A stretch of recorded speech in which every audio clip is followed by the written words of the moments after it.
हमेशा जो हमारे आदरणीय श्री अनिल कुमार शरण साहब हैं, न्यायमूर्ति अनिल कुमार सिन्हा साहब हैं, न्यायमूर्ति पूर्णेंदु सिंह साहब हैं, हमारे करीब न्यायमूर्ति चंद्र प्रकाश सिंह हैं,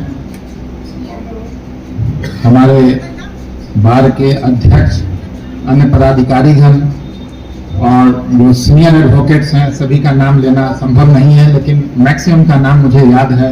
सामने धीरेन्द्र राव बैठे हैं, सीताराम बाबू बैठे हैं, उपाध्याय साहब बैठे हैं। जहाँ भी नजर पड़ता है तो वहाँ पे सब हमारे सीनियर ही नजर आते हैं। उनसे सीखने को मिला मुझे। इस जमुई के न्याय मंडल में काम करने का मुझे मौका मिला और जो यादें हैं पुरानी, उन यादों में से कुछ यादें ऐसी हैं जो मैं कभी भूल नहीं सकता। जमुई की धरती में कुछ ना कुछ खास गुण है, जो यहाँ आता है वो यहीं का हो जाता है। हम एक बार फिर जमुई के बार को, जमुई न्याय मंडल के सभी जो हमारे न्याय पदाधिकारीगण हैं, हम सभी को यह कहना चाहेंगे कि देखें, न्याय के अंतर्गत चाहे किसी भी स्तर पे हो, हम सभी का दायित्व है कि हम लोगों में विश्वास पैदा कर सकें। और वह विश्वास पैदा तभी हो सकता है जब हम सभी अपनी क्षमता के अनुसार, अपने सामर्थ्य के अनुसार हम न्याय की जो देवी है, न्याय की जो गरिमा है, उसको बनाए रखें और लोगों को न्याय दिलाने में सक्षम हो सकें। बहुत सारी चीजें हैं जो दो पक्ष होते हैं। एक पक्ष जिसको लगता है कि हमें जो रिलीफ चाहिए था वो रिलीफ नहीं मिल पाया, तो उसके लिए वो अन्याय माना जाता है। वो सोचता है कि हमें न्याय नहीं मिल सका। लेकिन न्यायिक व्यवस्था में हमेशा जो एक पक्ष है जो महत्वपूर्ण है कि न्याय मिलने से भी ज्यादा जो इम्पोर्टेंट है वो है न्याय दिखना चाहिए। और न्याय दिखने में जो अधिवक्तागण हैं, उनकी बात को अगर हम सुनते हैं, हम अपने जजमेंट के माध्यम से, अपने ऑब्जर्वेशन के माध्यम से अगर हम उसको रखते हैं, सुनते हैं, तो ऐसा लगता है पक्षों को कि हमारी बात सुनी गई और न्याय हमारे साथ हुआ, भले वह हमारे पक्ष में हो या विपक्ष में हो।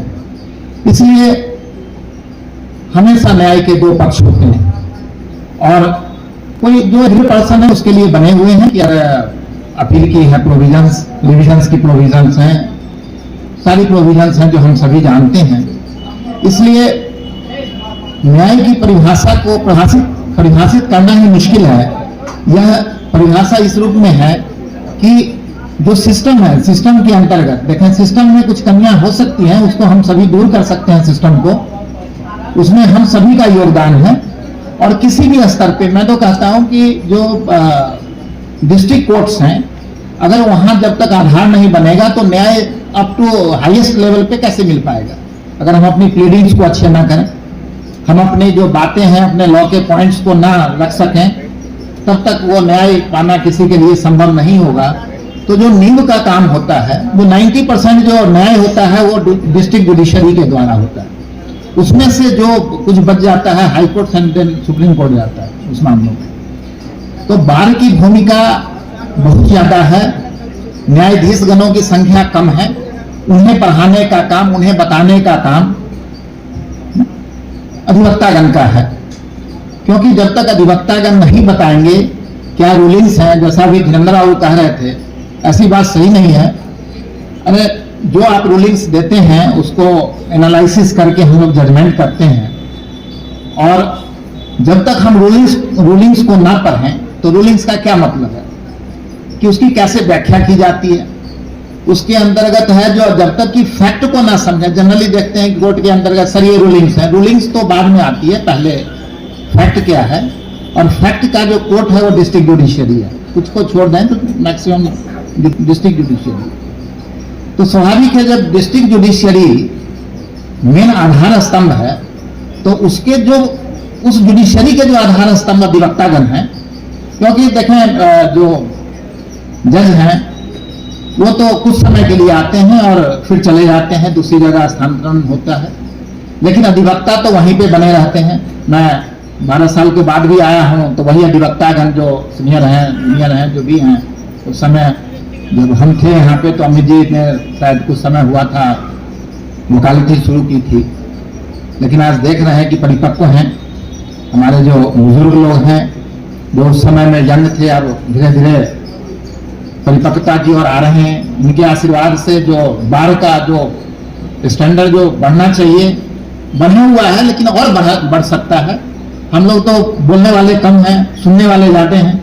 न्यायाधीश तो सुनने वाले होते हैं, ज्यादा नहीं कुछ कर सकते, लेकिन मैं दावे के साथ कह सकता हूं कि न सिर्फ क्रिमिनल केसों के अंतर्गत बल्कि सिविल के जो यहाँ पे स्टालवार्ड्स हैं वो हम लोगों के सामने में हैं, चाहे सीताराम बाबू हों, धीरेन्द्र बाबू हों, उपाध्याय साहब हों, सभी जो हमारे जो शत्रुघ्न बाबू हों, सब लोग सीनियर हैं लोग, उनसे हम सभी को सीखने को मिला है, मिलता रहेगा। और जो नए अधिवक्तागण हैं वो उनके सानिध्य में पुण्यता को प्राप्त करें। हम जो न्यायाधीशगण हैं, जो हमारे न्यायिक पदाधिकारीगण हैं, उनको इतने तरीके से फैक्ट्स और लॉ को समझाएं कि उनके पास में दूसरा कोई ऑप्शन ही ना हो कि आपके फेवर में जो न्याय हो सके वो कर सके।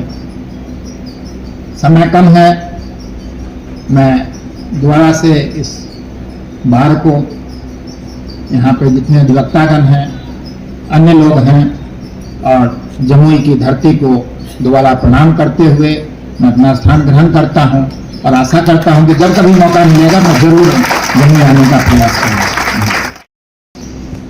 Learned district and judges on the dais, learned advocates and dignitaries of Jilla Bar Association Jamui, I am deeply honored to stand before you all today to mark the inauguration of the memorial gate in the name of late Anil Kumar Singh Urf Vijay Babu and new lawyers chamber in the Jamui Civil Court premise.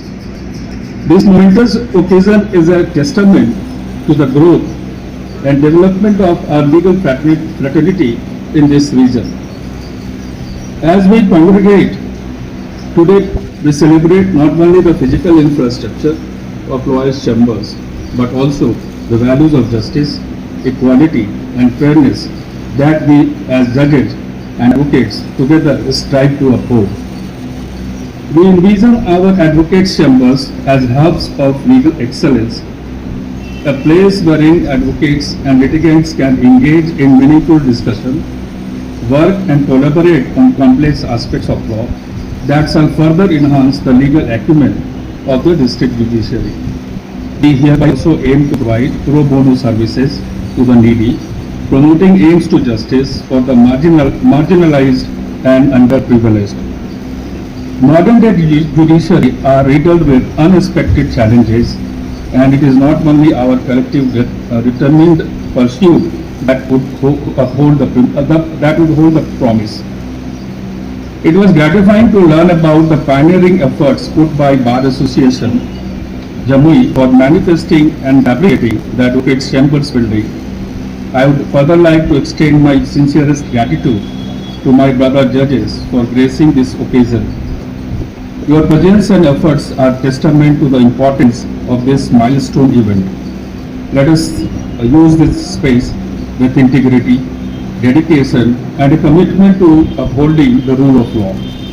I extend my heartfelt gratitude to the Bar Association and all those who have contributed to making this project a reality.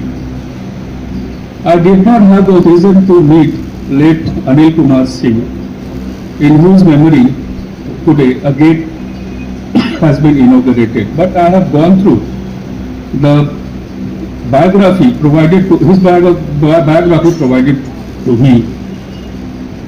After going through the same, I can visualize his gigantic personality. उनका जन्म 31 दिसंबर 1952 को हुआ था और practice करते करते, and he died in harness on 31st March 2008. उनका death anniversary day after tomorrow, कितना तारीख? डे आफ्टर टुमारो 30 तारीख को है।